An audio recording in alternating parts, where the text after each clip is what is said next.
I'll finish being Roothy four-wheel drive guy, Yeah. and then that's it, you know.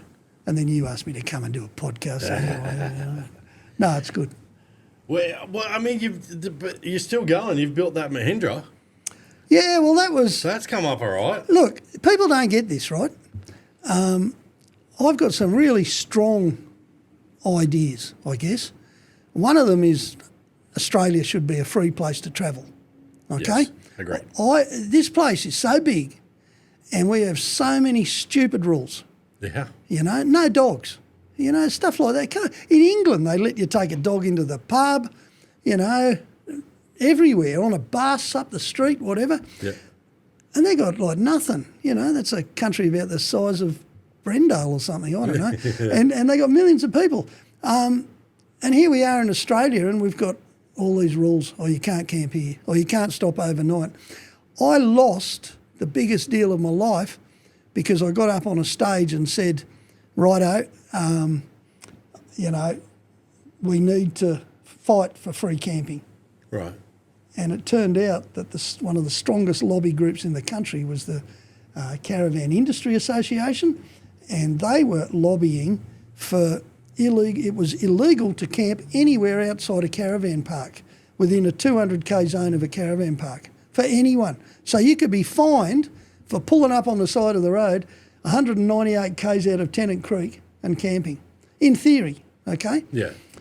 And I was just about to, that was after four-wheel drive action, everything else. I was going to sign a deal with a crew called Parrot Productions who were doing Down Under Australia at that stage, which was a big thing on telly, you know. Yeah. And most of their sponsors were caravan manufacturers and industry parks and whatnot. Yeah. And they just went, no, we're not having anything to do with him. So that was a case where you stick your personal oar in the water and you get it broken off, you know. And that happened a lot of times with that unlock stuff. I never got any support from the trade. That's why I got sick of it in the end. I thought, you blokes are all, you know, making money out of four-wheel drivers, but you won't support keeping the bush open, keeping the tracks open. Yeah. Not one of them. Yeah, individually they might talk about it, but, oh, no. They'll never go on record. They'll never go on record because of, oh, you know, what happens if someone sues or there's a liability issue or, you know, what happens if the greenies don't like us? I'll tell you what happens if the greenies don't like you. You're doing something right in my mind, but that's beside the point. Yeah. But it was like, you know, there was that, opening up Australia. I really believe that every time a road intersects a river, there should be some free camping somewhere. And if it's owned by somebody, let him put a little thing in so we can drop $5 in it. I really think there should be signs all over the country saying, welcome to Australia, we hope you love it. If you drop litter in Australia, you're going straight home. Yep. You know, it should be in the airport because I know that most of the litter in Australia, it used to be people like me, you know, and then generations we learned, hang on, you can't just burn your rubbish and expect it to, you can't burn it and bury it. You need to take it out. Yeah. We learnt that. Aussies learnt that. Aussies are really good at that. Yeah. Genuine bush lovers do that all day long. It's their church. But you get tourists and they go, wow, look at the size of this place. Yeah. Throw the wrappers out. Don't even think about it, you know. There's a whole lot of things. And the Mahindra thing is a case in point, right? When I was mining, I used to go backpacking whenever I had a few quid. I went to India lots of times. And that was in the 70s and 80s, but I love India, right? Yeah. I also love the rest of the world too, for that matter, but Indians are more like us than anywhere. Right, okay. People don't get this, but they were a British colony for 200 years. They weren't even Indians. They were all these little tribes running around the place. And then Britain came along, nailed the whole place. Okay, that was about 1750. They had the East India Company. You might have heard of that. Yeah, I've heard of that one. So the whole place was run by the British, you know. They did deals, they did whatever, but they brought the whole place together. And that's why the Indians now play cricket. And they love their cricket much more than us. Right. You know, they are maniacs on cricket. But they also tend to think the way we do because we've been a colony, English colony, for about the same amount of period. Yeah.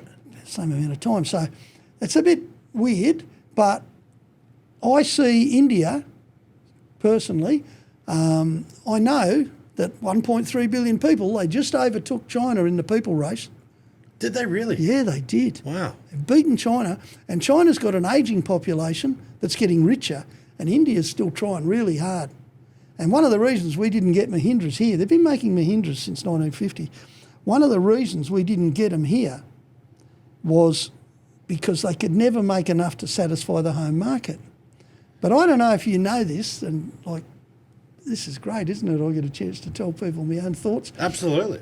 10 years ago, I used to drive John Deere harvesters, tractors, stuff like that, fix them for people. They were the big name in the bush. That's what everyone had. Yeah. And they were the biggest tractor sellers in the world. And then all of a sudden, you don't hear that anymore.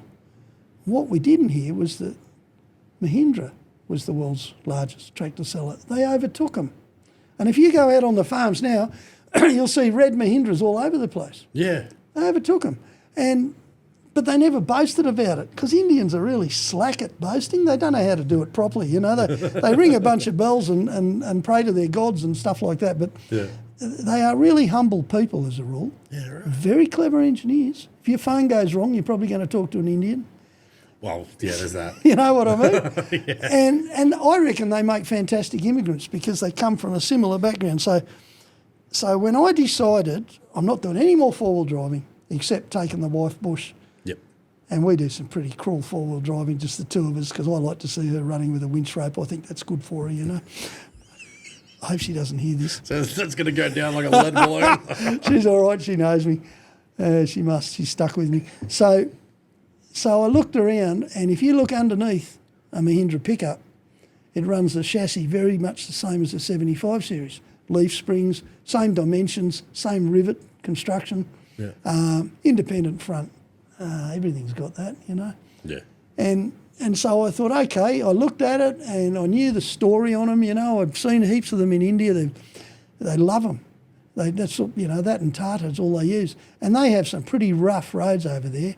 Oh, yeah. It's pretty horrible, especially up in the mountains, Nepal and all that. Yeah, you see some of those videos and there's about 600 of them hanging off one truck. Yeah. So, yeah. People ring me up and say, hey, how much caravan can you tow with your Mahindra? And I say, I don't know. I think they have started to rate them at a couple of tonne, but they never bothered in India. Why would you say, it'll only take 2.5 tonne when you're probably going to have to pull the school bus home? You know?